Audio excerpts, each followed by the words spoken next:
আর যেটা বলছিলাম, এই ললিত ঝায়ের কাণ্ড কারখানার জন্যই তো সংসদ উত্তাল, দিল্লির রাজনীতি একেবারে গরম। কারণ কেন্দ্রীয় স্বরাষ্ট্রমন্ত্রীর বিবৃতি চায় বিরোধীরা। প্রথমে প্রধানমন্ত্রীর বিবৃতি চেয়েছিল, তারপরে স্বরাষ্ট্রমন্ত্রীরা। স্বরাষ্ট্রমন্ত্রী না দেওয়াতে লোকসভায় হই হট্টগোল, রাজ্যসভায় হই হট্টগোল, সাসপেন্ডের পর সাসপেন্ড। আজকেও লোকসভা থেকে আরও 50 বিরোধী সাংসদ সাসপেন্ড হলেন। মালা রায়, শশী থারুর সহ 50 সাংসদ, প্রায় লিডার ডিম্পল যাদব, সুপ্রিয়া সুলে, মনীষ তিওয়ারি। এখনো পর্যন্ত মোট 142 সাংসদ সাসপেন্ড। দেখুন, अनेक बार आपसे अनुरोध किए जाने के पश्चात भी आप निरंतर नियमों की अवहेलना कर रहे हैं, चेयर की अवहेलना कर रहे हैं। बराबर आग्रह के पश्चात भी आप मर्यादा का निरंतर उल्लंघन कर रहे हैं। विवश होकर के मुझे इन सब नामों को नेम करना पड़ रहा है। 5 राज्यों का चुनाव में सब ये पूरा चुनाव में जो इनका हाल हुआ, इसके डेस्परेशन के कारण पूरा हताश होके, फ्रस्ट्रेट होके ऐसे कदम उठा रहे हैं। स्पीकर के समक्ष जो बैठक हुआ था, ऑल पार्टी लीडर्स रहते हैं, उसमें बीएससी में हुआ था और सबने स्वीकृति किया था। नया बिल्डिंग में, नया सदन में हम तटिया लेके नहीं आएंगे, वेल में नहीं आएंगे, ये निर्णय हुआ था। इसके बावजूद भी तटिया लेके आके स्पीकर को अपमान कर रहे, चेयर को अपमान कर रहे, सदन को अपमान कर रहे, देश को, जनता को अपमान कर रहे हैं। इसलिए बहुत दुख से ये कार्रवाई हमको करना पड़ रहा है। यही मैं देश के सामने इस सदन के द्वारा मैं निवेदन करना चाहता हूँ। কথা বলবো প্রতিনিধি রাজীবের সঙ্গে। রাজেন্দ্র আগরওয়াল, ইনি ছিলেন সেই দিন তার চেয়ারে, অর্থাৎ অধ্যক্ষের চেয়ারে, যেদিন দুজন দর্শক আসন থেকে লাফিয়ে পড়েছিলেন সাংসদদের মধ্যে। আজকে উনি সাসপেন্ড করলেন বিরোধী সাংসদদের। আবার বলছি, মণিপুর নিয়ে যখন স্বরাষ্ট্রমন্ত্রী বা প্রধানমন্ত্রীর বিবৃতি দাবি করা হয়েছিল, তখনও ওয়েলে নেমে বিক্ষোভ দেখিয়েছিলেন বিরোধীরা। আর ওয়েলে নেমে বিক্ষোভ বিরোধীরা বলে যে তাদের অধিকার। তারপরেও আজকেও পর পর পর পর সাসপেনশন। কি বলা হচ্ছে? দেখো, এই সাসপেনশন একেবারেই নজিরবিহীন। তার কারণ একসঙ্গে গত শুক্রবার থেকে এখনো পর্যন্ত সংখ্যাটা দাঁড়ালো 142 জন। এবং সাসপেনশন যেভাবে হচ্ছে, মনে করা হচ্ছে সাসপেনশন করার জন্যই সংসদ অধিবেশন বসছে, আবার সাসপেন্ড হওয়ার পরে অ্যাডজার্ন হয়ে যাচ্ছে। এই পরিস্থিতি যখন হচ্ছে তখন নানা প্রশ্ন উঠে আসছে। তার কারণ বিরোধী সাংসদরা তারা মূলত সংসদে যে হামলার ঘটনা ঘটেছে, নিরাপত্তা বিঘ্ন ঘটেছে, তা নিয়ে আলোচনার চাইছেন এবং সেই আলোচনার দাবিতে তারা সরব হয়েছেন। তাদের কি বক্তব্য, অর্থাৎ বিরোধীদের কি বক্তব্য, তা কিন্তু এখনও সরকারের কানে পৌঁছয়নি। সেই বক্তব্যটা পৌঁছে দেওয়ার জন্যই তারা কিন্তু আন্দোলন করছিলেন।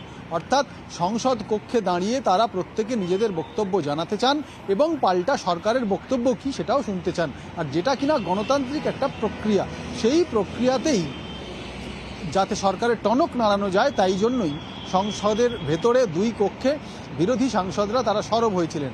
আর সেই সরব হতে গিয়ে দেখা গেল দফায় দফায় একেবারে এখনো পর্যন্ত 142 জন সাসপেন্ড হলেন। আজকে 50 জন সাসপেন্ড হয়েছেন একসঙ্গে, যার মধ্যে তৃণমূল কংগ্রেসের দলনেতা সুদীপ বন্দ্যোপাধ্যায় রয়েছেন, যার মধ্যে ফারুক আবদুল্লাহ রয়েছেন এনসি নেতা, যার মধ্যে মালা রায় রয়েছেন তৃণমূল কংগ্রেসের সাংসদ। অর্থাৎ যদি তুমি দেখো, ফারুক আবদুল্লাহর মতো বর্ষিয়ান নেতা, গতকাল আমরা দেখেছি সৌগত রায়ের মতো বর্ষিয়ান নেতা, তাদের সাসপেন্ড করা হয়েছে। কি অভিযোগ?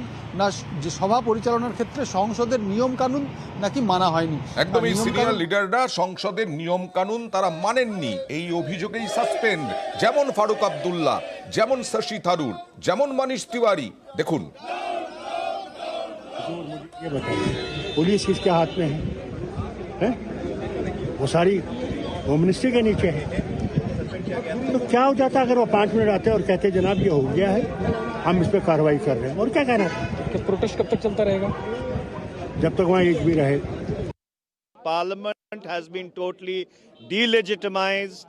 This is to lay the framework of passing the most draconian laws in Parliament, which will turn this country into a police state. It's clear they want an opposition mukt Lok Sabha, and presumably they'll do something similar in the Rajya Sabha. I think at this point we have to really start, unfortunately, writing the obituaries for parliamentary democracy in India. Basic principle of parliamentary accountability has been violated by the Home Minister not coming to the House to talk about what he's been telling the media outside, and secondly to initiate a discussion, which would have been the right thing to do. Then when opposition protested that, demanding it, they were suspended, which means that they want to pass their bills without any discussion. I think it's a betrayal of parliamentary democracy. বারবার বিরোধীরা এটা বলার চেষ্টা করছেন রাজীব যে সংসদে draconian ল তারা আনতে চলেছে, আর বিরোধিতার ভয়েই নাকি এই রকম পরের পর সাসপেন্ড, যা কোনোদিন আজ পর্যন্ত দেখা যায়নি। রাজীব, একদমই নজিরবিহীন ঘটনা। যেরকমটা বলা হচ্ছে যে তিনটি আইন পাশ করা হবে, আমরা জানি যেগুলির বলা হচ্ছে ন্যায় সংহিতা, দণ্ড সংহিতা, সাক্ষ্য সংহিতা, যে বিধিগুলো, সেই যে আইনগুলো যেটা রয়েছে আইপিসি, তাতে আমূল পরিবর্তন করে সরকারের তরফে আনা হচ্ছে। কিন্তু এর পাশাপাশি আরেকটি আইন রয়েছে যেটি সংশোধন করা হবে, সেই আইনটিও অত্যন্ত স্পর্শকাতর এবং বিতর্কিত। তা হলো নির্বাচন কমিশন সংক্রান্ত একটি আইন। সেই আইনগুলি পেশ করা এবং পাশ করায় সরকারের কাছে সংখ্যার হিসেবে কোনো বাধা নেই। তার কারণ বিজেপির হাতে লোকসভা এবং রাজ্যসভায় যথেষ্ট সংখ্যা রয়েছে। তাহলেও কেন এই সাসপেনশন এবং এই এত সাসপেনশন, সেটাই প্রশ্ন, সেটাই ভাবাচ্ছে। তার কারণ বিরোধী শূন্য সংসদ চলতে পারে না। এটা কিন্তু গণতন্ত্রের একটা যে সাধারণ নিয়ম, সেক্ষেত্রে সংবিধান অনুযায়ী সংসদ কক্ষে বিরোধীরা থাকবে, বিরোধীরা গলা চড়াবে, সুর চড়াবে, প্রশ্ন করবে, আর উল্টো দিক থেকে সরকার তার জবাব দেবে। এটাই সুষ্ঠুভাবে চলার নিয়ম। কিন্তু এক্ষেত্রে দেখা যাচ্ছে বিরোধী শূন্য। কার্যত লোকসভা এবং রাজ্যসভায় আজকে পরে যে সংখ্যা দাঁড়ালো বিরোধী শূন্য, আগামী কদিন বিরোধী শূন্য হিসেবেই সংসদ চলবে, এবং সরকার চাইলে বিরোধী শূন্য হিসেবেই সংসদ চলবে, এবং আজকেও চলছে, এবং আলোচনা হচ্ছে বিভিন্ন বিল নিয়ে। সেই বিলগুলো পাস হয়ে গেলে আইনে পরিণত হবে। আর অধীর রঞ্জন চৌধুরী, যিনি কালকে সাসপেন্ড হয়েছিলেন, আজকেও এক হাত নিলেন সরকার পক্ষকে। In a single word, I can say that it is nothing but an anarchy being played inside the parliament. Anarchy being played inside the parliament. They don't have even an iota of faith upon the parliamentary system in our country. So that is why it is nothing but an anarchy inside the parliament. আর এদিকে আমরা দেখতে পাচ্ছি, দেখাচ্ছিও আপনাদেরকে, সংসদের সিঁড়িতে বসে যারা suspend হয়েছেন তারা বিক্ষোভ দেখাচ্ছেন, যারা সাসপেন্ড হননি তারাও বিক্ষোভ দেখাচ্ছেন সেই সব সাংসদ বিরোধীদের। এবং সেইখানে আজকে সকাল থেকে চলছে বিক্ষোভ।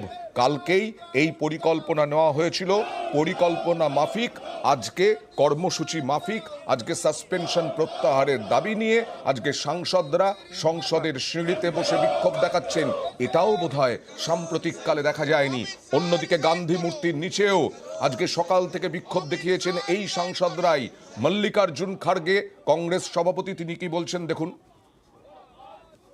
सदन की गरिमा को उन्होंने अपमान किया है, और जो लोग अपमान करते हैं डेमोक्रेसी का, और वो हमको पाठ पढ़ाते हैं कि सदन के दोनों स्पीकर और चेयरमैन साहब एमपीज को प्रोटेक्शन न करते हुए उनको मन माने सस्पेंड किया गया।